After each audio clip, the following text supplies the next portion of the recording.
intentionality was to make our stuff so fearful and so evil and so scary that we run away from it. And so all you gotta say is that, when I was growing up, if I met a young lady and I asked her where she from, she said she from Louisiana, I'd be backing out. Oh, she might know voodoo. She gonna put something in my soup. She gonna do something. See, that just make us afraid of our own stuff. All right, peace, Black family. So as you can see, I started the video a little different. I wanted to start the video with a short clip from Wade Noble in his guest appearance in the documentary The Hidden History of Haiti, 1804. If you haven't gotten it, get that documentary. Very informational on the history of Haiti. But today's video will be a three-part series. And the first series will be the attack on voodoo, the attack on African spirituality. Because there is an attack, and a lot of people may not believe it, but there is an attack on African spirituality, because any attack on African spirituality is an attack on African people, because when you control a group of people's belief system, you ultimately control those people. And this attack on African spirituality has been taking place specifically in the island of Haiti or Haiti since they won their independence, in 1804.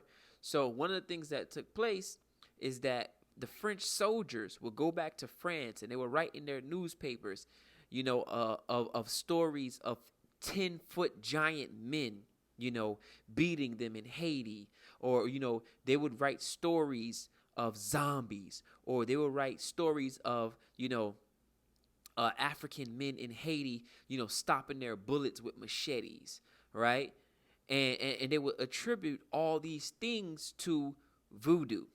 They would go around spreading this propaganda because, again, in a system of white supremacy, you cannot take a loss to a non-white person. White people can't take losses.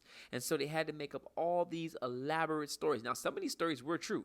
They wrote about stories about Africans jumping in the cannon, throwing their children in the cannon, doing anything to, sustain or maintain their freedom against French people, against French oppressors,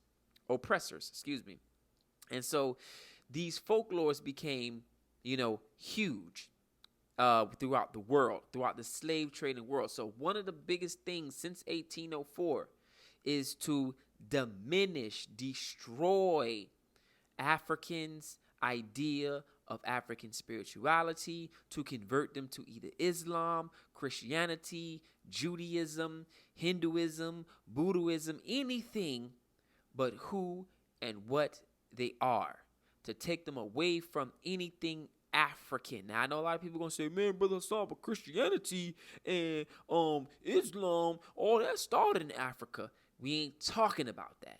See, that this is where we talking apples and oranges here. We're not talking about what it started as. We're talking about what it got perverted into being, okay?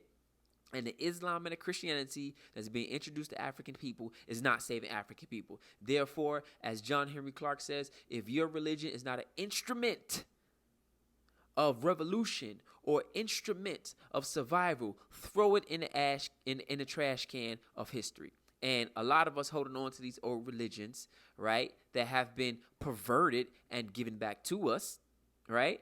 And we're not throwing them away. But anyway, don't want to get on that. So there has been an attack on, us African spirituality, specifically Haitian voodoo. Because again, Haitians won their independence through the so-called sacrificial, ceremony at Bois Camin, where they slit the black pig and they made a code, a bond, because voodoo is a bonding system. They made a code and a bond that says if we ever betray this revolution, we would rather risk our lives and we would lose our lives, right? And so Europeans, knowing this history, they had to literally make the world scared of Haitian voodoo or African spirituality in general, but specifically Haitian voodoo. So much so that I was watching an interview the other day with Don Cheeto. And now you got action figures. Exactly, which are which look way too much like me. You gotta go with your gut They sometimes. nailed it. Yeah, and we helped them nail it. Me and my kids and my wife helped them nail it, and then they finally did it, and we were like, oh, I don't know if I wanted it to look that much like Just me. make sure no one gets any of your hairs. Yeah, because then it's on. Yeah, they can make a voodoo doll. Yeah, you must be from Haiti or something. No, but I just joked with my makeup artist and told her I was gonna take her hair and make a voodoo doll. Yeah, And yeah. You gotta be careful about that. Your Yeah. hair, your sweat, Can your be creepy. fingernails. Yeah. We'll talk later. And so not only has the Europeans stigmatized Haitian voodoo, but they also stigmatize Haitian people. Where this thought process, and this is no diss to John Cheeto, this is no diss to Talib Kweli, or even the sister on the show. This is no diss to them. But this is something that has been implanted in our minds. Even Haitian people think this way. Because you have to understand that Catholicism really is forced in Haitian culture since 1804. Since they won their independence, Roman Catholics and missionaries, like all other African places, have been flooding into Haiti and converting Haitian people to strip them of their power. And they still use a lot of the same propaganda that they used in slavery, to the point where some black people are even repeating this as if it is true, because they do not understand the scientific, the scientific level of voodoo, the spiritual level of voodoo, or even just the metaphysics of voodoo. They don't understand it at all. And that's going to be in part 2 or part 3. But like I said, this is a 3-part series that I'm doing on voodoo. And so, again, this is the narrative. You have white missionaries going into Haiti and other places where they practice, African spirituality, and pumping this rhetoric out. So much so that now in Haiti, they are doing what I call food for faith. Ever since the devastating earthquake that nearly destroyed Haiti, money has been rolling in from evangelical churches abroad, and more Haitians have begun turning their backs on voodoo in favor of the gospel. What was it about Christianity, particularly the evangelical brand of Christianity, that drew you in? Le Jésus, même l'homme vient rencontrer Jésus, vient faire différence entre l'homme qui était dans Voodoo et l'homme qui vient joindre Jésus. Jacques Maurice is an assistant pastor at Shalom Tabernacle. He grew up the son of a voodoo priest and priestess, but abandoned voodoo and disowned his family when he converted to evangelical Christianity at the age of 18. Entre catholique et protestant, nous gagnons 60% l'école, c'est où? L'hôpital, c'est même bagaille, 60% c'est protestant. One of the things that voodooists in Haiti will often say is that almost every one of those schools and almost every one of those hospitals was built by foreign Christians, by Christians outside of the country. There aren't a lot of voodooists outside of the country. Moi-même, pas dit que les Européens, Américains, Anglais, les venus au côté, pas dit c'est colonisé, ils viennent coloniser. Et moi, dis de préférence que même Jésus, pays côté le fait là, pas qu'on est. Dis au nom de Jésus, on révoquer toute diable raciale, qui commandait sous pays ça, pour lui frapper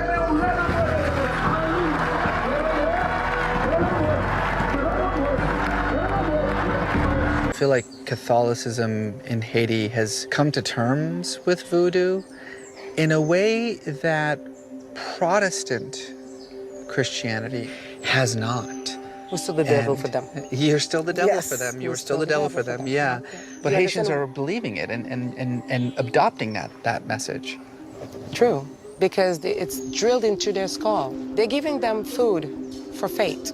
But I do believe that we need to be respected, because I don't go and attack their religion. Just respect the fact that I worship my ancestors. They were free people in Africa, minding their business. Invaders came and took everything from them. The only thing that they brought with them was voodoo.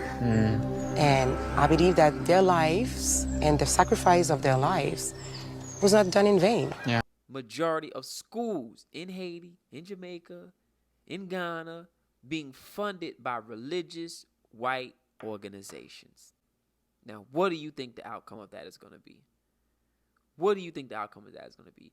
So my solution to that, and to wrap this video up, is to say that we have to start funding our own Afrocentric schools, not only here in the States, but in the Caribbean, but in the continent. Because we can't allow these missionaries to control the narrative over and over again, so much so where our people begin to repeat the negative. Oh, voodoo, you do voodoo. Oh my gosh. Oh, I'm so scared of you. I can't get away from me. You do voodoo. If voodoo worked like that, if voodoo really worked like that, Haiti would be the richest country in the world. If it worked where you can just money this and spell this and transfer that and yo, really? We that ignorant? Really?